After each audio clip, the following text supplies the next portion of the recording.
This is my 1964 Wilderness. I believe they call it a Wildcat camper. Now, it is by far no perfect camper. It's a 1964 model camper. Have done some work to it. It's got new tires and wheels on it. Painted that stripe down the side to match my J10. That plexiglass, what I had in that window fell out, and the reason that tape line's there is I had a bag taped over that, and then I got a piece of plexiglass in it right now, just temporary. But anyway, so took it out to farm deer season last week. Got out there, of course it rained.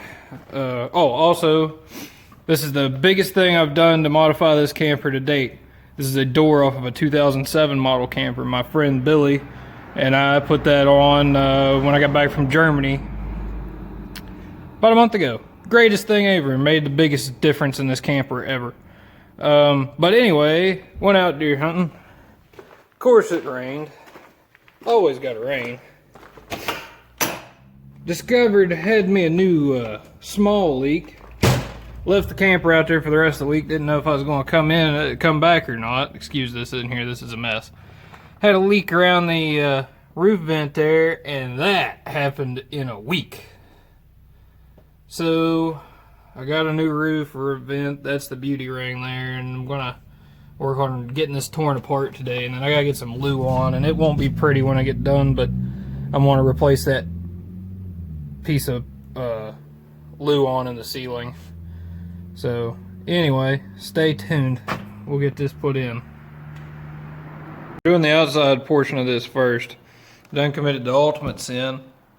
Got the grinder out because there was no way without cutting a big more section of the roof out that could potentially cause more leaks. I remove that thing with the factory screws.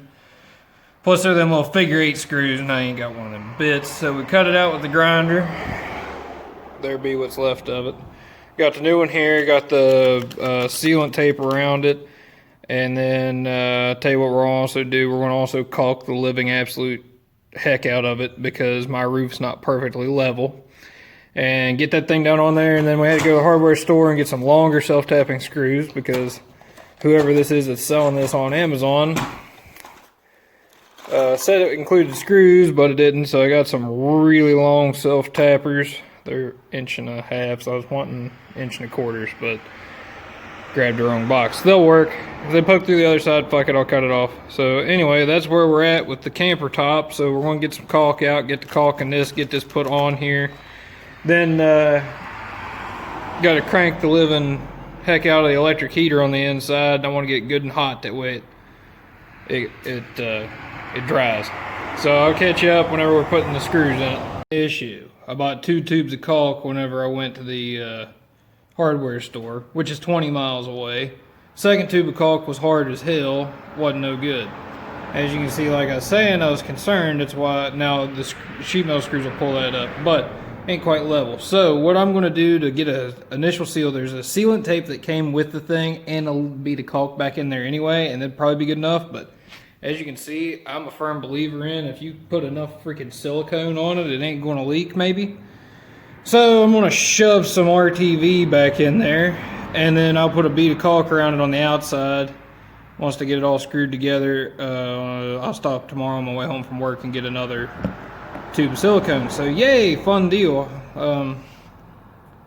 Alright, so that's where we're at there. So far I got screws in it, didn't break it yet, so still got about 10 screws to go. And there we be. I'll go over this side with a thin film of caulk. That gasket material hasn't never given me a problem before when I've had to do it on this roof in an emergency. So, but I also painted with this gelatin or this rubber paint over this summer just to protect it. I had some places where the roof was peeling up and this, that, and the other.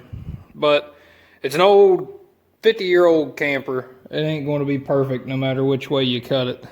So, speaking of that paint, there's a bubble in it over there. But anyway, so there we are. It's all self-tapping screwed in place. Go take a look at it from the inside.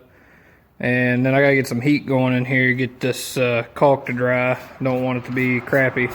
And then I gotta take that other tube back to the hardware store tomorrow on my way home from work. So anyway, there we are. She's installed, screwed in place, and yeah, I get it. It ain't pretty. I'm not a carpenter. Working on this camper is the bane of my existence. Yeah, nailing a hammer ain't my kind of deal. But it is what it is, and for the little bit of money I've got in it, it's fun to go places. Plus it looks good in the truck, with the truck. So there we are.